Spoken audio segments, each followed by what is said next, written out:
Hello, folks, and welcome to Real Estate Q&A. I'm your host, Greg Delane, and on this show we talk about real estate, the market, and we usually have professionals on my show, either electricians or plumbers or the different parties to what you need to own and run a house. Today I'm flying alone. I decided that on today's show I was going to do this show on short sales. I'm getting calls, I'm doing short sales, I've done short sales, and just to let you know a little bit about them, that terminology, short sales, was brought to us, I guess, by a real estate agent or somebody in the field, but it's a term for selling your property for less than what you owe on it. I wrote down some things, and I want to try to explain it the best I can. And let me just say, everything that I will say here is things that I've learned over the years. I've been in this real estate industry for close to 20 years now. There used to be short sales when I first got into business years back. Very rarely did you see a foreclosure.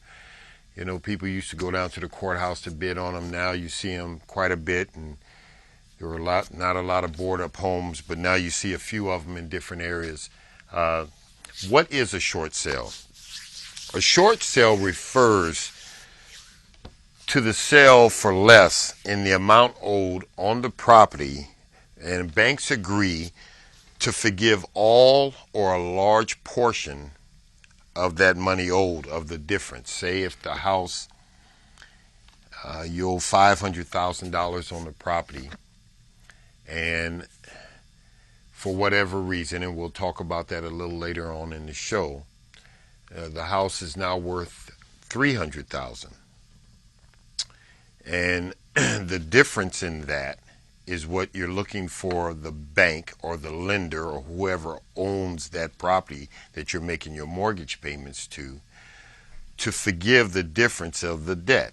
If it's $500,000 and you feel the house is only worth $300,000, that difference would be $200,000, and that's what you're looking for the bank to forgive, so that you can be able to do a short sale on the property. Now, why do the banks do this? The banks do this to mitigate their loss. They're not in business. Banks are not in business to handle real estate in the same terms of what I do and what a lot of professional real estate agents do. The bank only just wants to have that property, loan the money to be able to pay off that debt, and sit back and collect their debt. They don't want to, banks don't want to be involved with short sales and, well, not involved with foreclosures and bankruptcies. They want everybody to pay their mortgage, and they want to live happily ever after. But it doesn't work like that.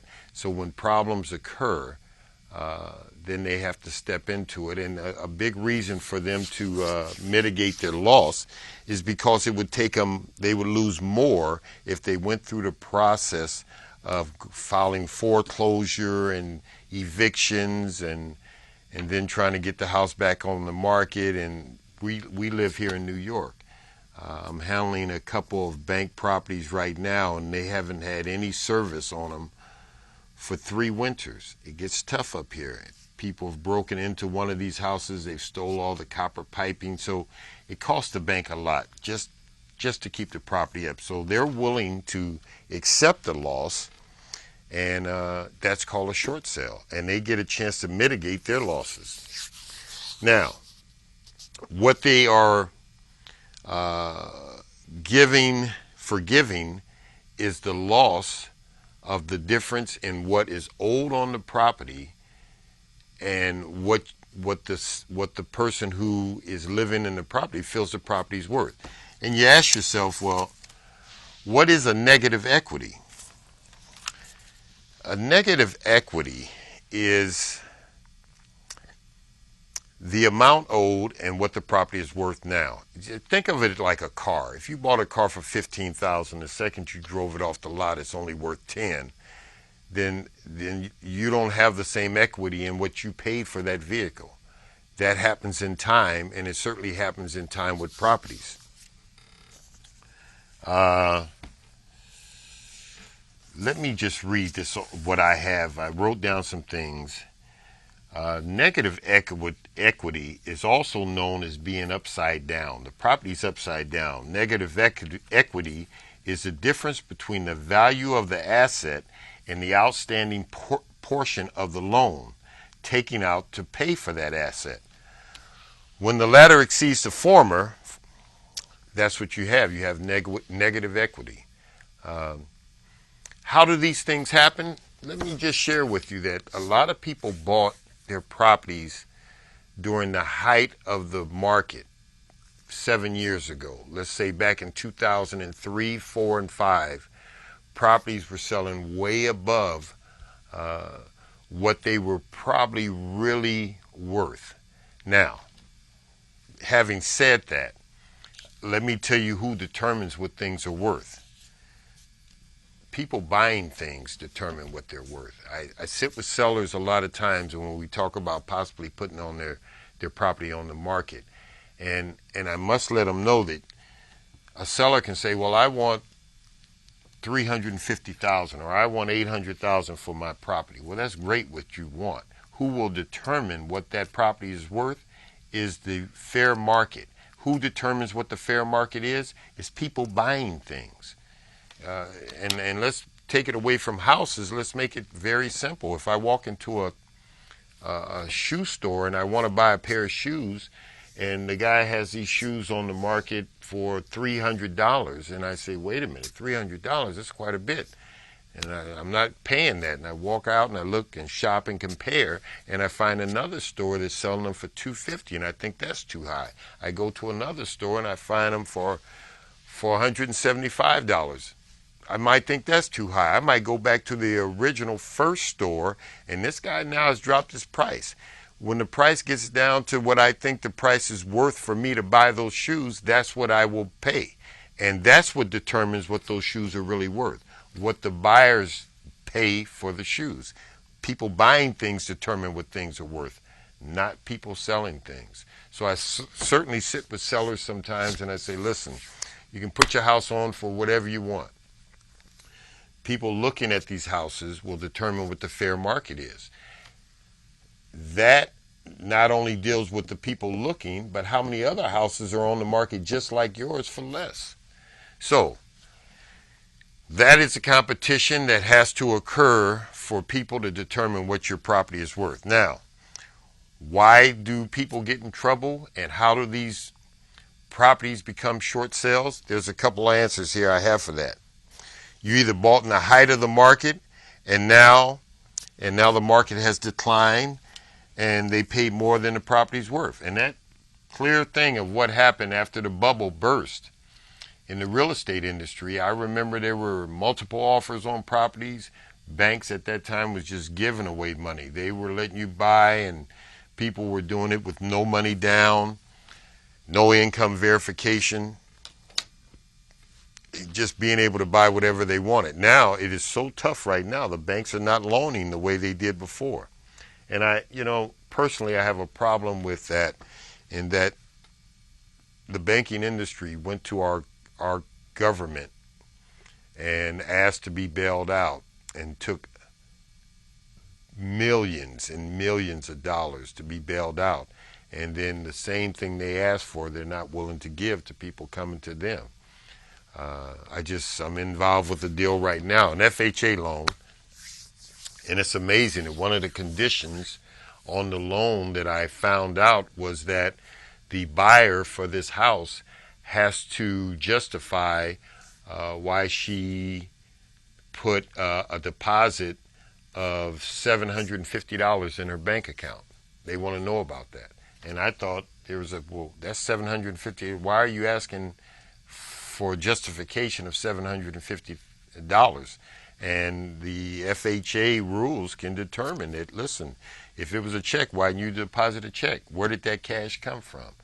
And it just stunned me that it was such a small amount of money. I thought that you were questioned when you went into a bank and you try to deposit over $9,990, and then anything over 10,000 you want to be questioned. But I guess now banks can ask you, if it's $600, where did that money come from? So it is crazy right now, and the banks call the shots, and they're very tough with borrowing right now. So there are people putting their house up, short selling. I've done a couple of them.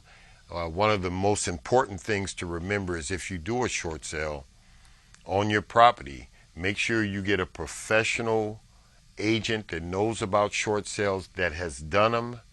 Make sure that the attorney that you use is aware of short sales and that he has done them, either being on either side of the fence. And what I mean by that, either you're representing somebody buying a short sale or you're representing the seller who's selling a short sale. At this level of the real estate industry, it's not about friendship. You can't use your friend who just got his license. You've got to use some professional people in this instance here. I call this the real estate business.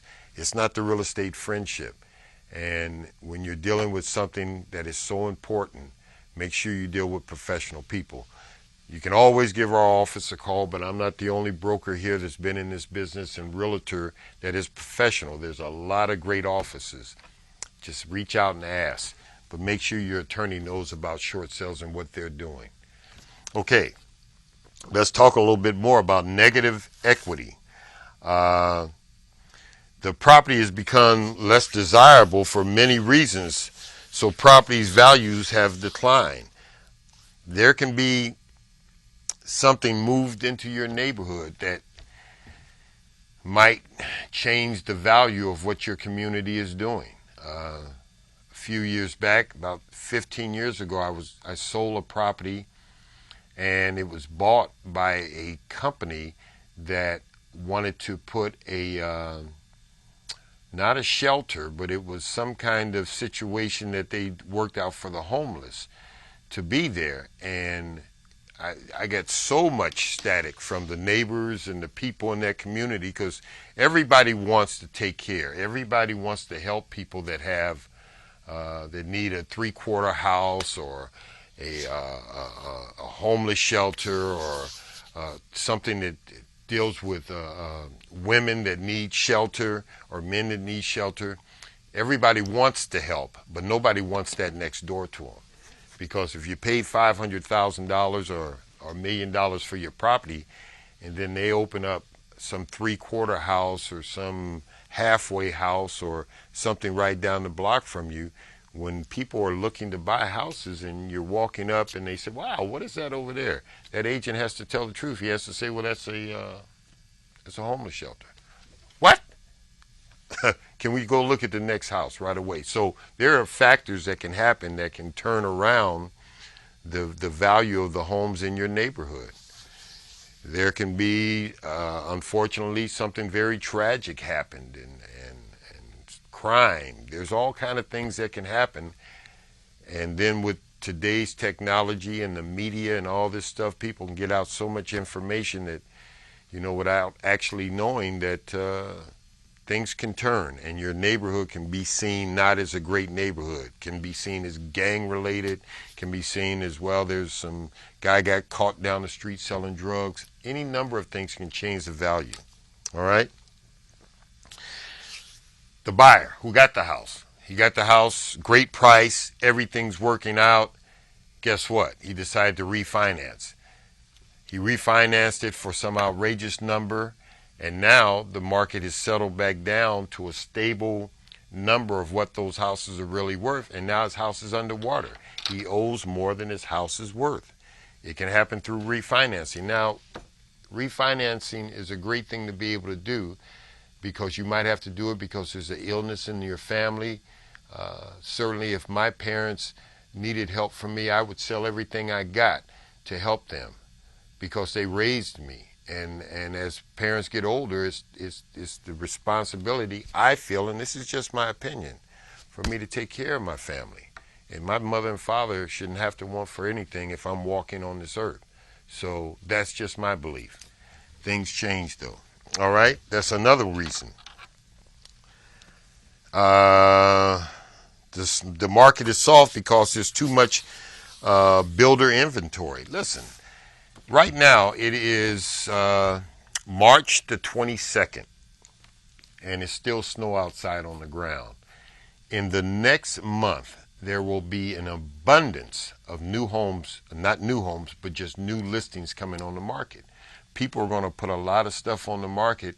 You want to sell your house when the grass is cut and you can use your patio and everything looks great and you dress your house up, because you want to sell the fact that inside the house is tight, but you want to show what can be done outside. If you have a nice piece of backyard, nice piece of front yard, that's when you want to clean up. Cut your yard, put your patio and your umbrellas out to let the new buyers see what they can do in this house in the summertime and be able to be outside. So in the next month, you're going to see a ton of new homes come back on the market. Those homes have to compete with the homes that are already on the market, and certainly that gets back to why buyers and people buying things determine what the price is. Okay, here's one other reason that the equity might not be in your house. Back in 2004, from 2001 up to 2004, there were so many different programs for people to buy houses, and they were buying them with no money down, no income verification, just craziness. I saw people that I represented when I was selling their house, the people that were buying the house, at the closing, they had no money down, bank approved them, no income verification, bank approved them, loaned them $400,000. Then they also took a seller's concession. And I'm with the seller. I'm representing the seller, and I'm doing the best job I can because they paid for their house. Took them 30 years. They retired from General Motors. Now they're going down south. I'm trying to get them as much money as possible. But at the closing, I was sitting there looking at some of these deals, and I would say, my God, the people didn't put any money down, no income verification, and they took a seller's concession. Seller's concession meaning at the closing, they took money at the closing. So not only did they buy this house, they got $5,000 to $10,000 at the closing to walk out of the closing. Well, in that sense, you really don't have any skin in the game. So if the market falls and the house that you paid $500,000 for, that you didn't put a down payment, didn't no money, all that, so you actually owed $500,000. You took a seller's concession and you took 10 grand at the closing, so you owe $510,000. When the market settled and this bubble burst and it went back down to what the homes are really valued at, and now this house that you paid $5,000 and took a $10,000 seller's concession on is only worth $325,000 or $350,000, your house is underwater. A lot of people are walking away from these deals because they didn't never have any skin in the game to start with. So all they were really doing is just paying rent. So they don't have anything to really lose, so they don't have a whole lot to walk away from. That's what has caused a lot of these problems. One of the big ones. Okay, getting back to short sales. How long does a short sale take? You know what? There's no real answer to that. You might hear attorneys or mortgage people or whoever is trying to help. Oh, I can get it done in 60 days. They don't have a clue either to what, because the bank is making the decision if they're going to accept this. So don't listen to people that will tell you, oh, don't worry, let me just take care of it. Don't listen. It's going to take a little while because the person short selling the property has to show hardship. The bank is going to want to look at their bank statements. They're going to want, listen, you just can't short sell a property because you decided right now I don't want to pay any more, and I thought in 2 years my house that I bought for $4 was going to be worth $6, so now I can't make $200,000. I want to short sell it, but you got a good job, you got money in the bank. You can't now act as if you don't have anything and you haven't lost your job and there's no real problem. The bank is going to want a hardship letter to show why you expect the bank to offset the difference in what you owe and what your house is worth. Because you ran out and made that decision to buy, the bankers can't take all the heat for it. So it's going to take a little while. The fastest short sale I ever did was 90 days. The bank had already approved what they wanted for the house. We got it done in 90 days, and that's almost like a regular closing. But most short sales, and you got to have the professional broker and you got to have the professional attorney that knows what they're doing, it's going to be at least 90 days. At least 90 days. And it might be a little bit more. But you got to make sure all your documents are in and things are done and they're done right. Let me see here. I got another question here. How long does it take? Okay, it's going to take a little while. And, can an FHA, conventional or VA loan receive a short sale? Yes.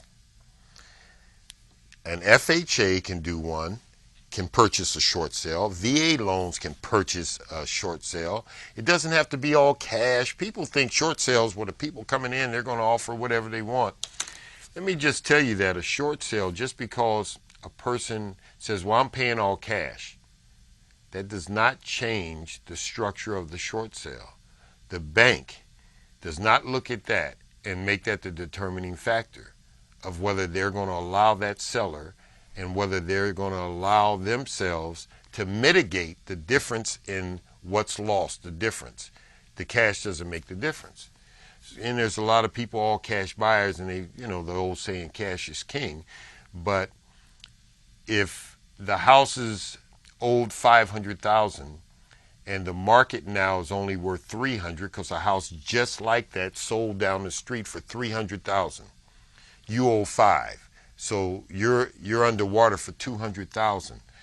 If you decide to short sell your house, that's proof that that's what the house is kind of worth. The $300,000 that just closed down the street, just like your property. Now, will the bank accept somebody offering $200,000 cash?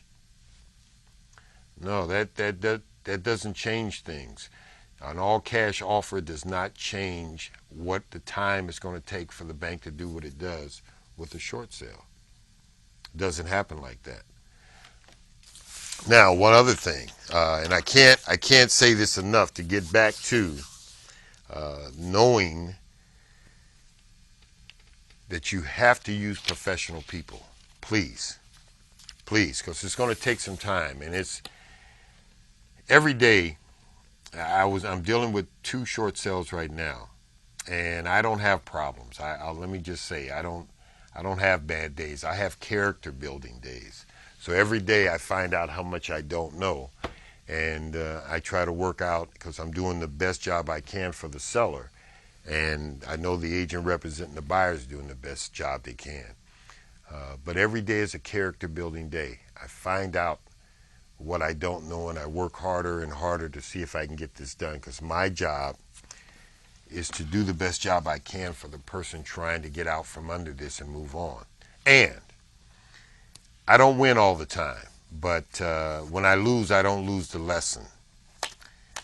I remember my parents, and I'll just get away from the topic a little bit. I didn't grow up in the timeout era.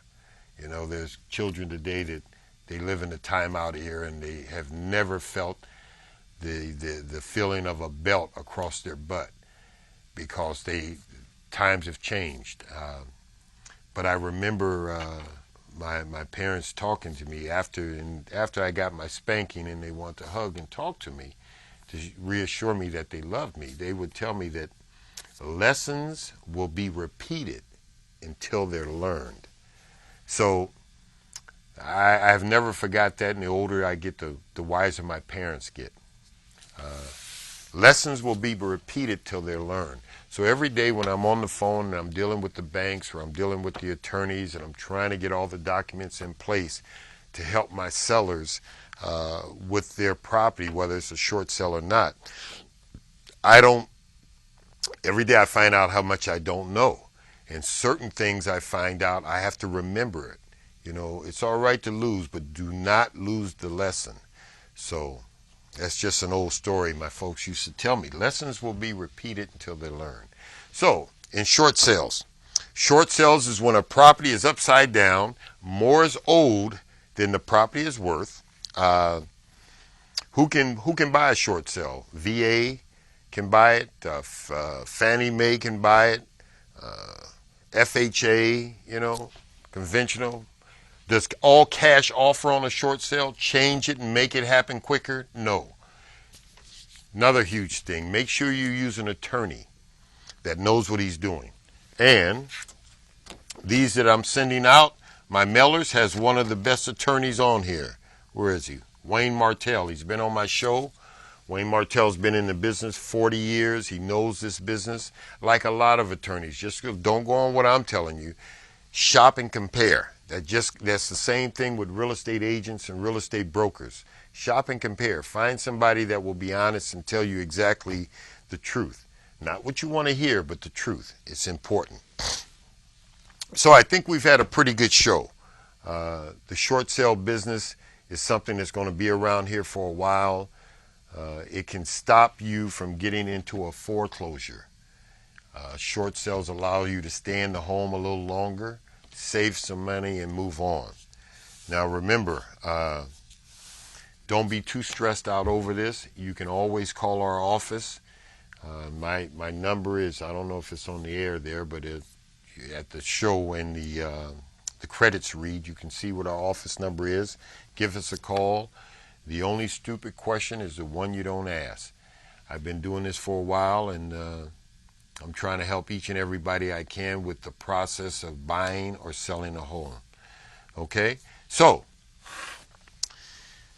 go to our website. That's an easy site. You can take a look at what we have some information about that. My website is DelaneRealty.com.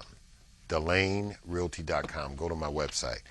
This has been a great show. I hope you learned a little bit about short sales, and I'll speak to you soon. Thank you.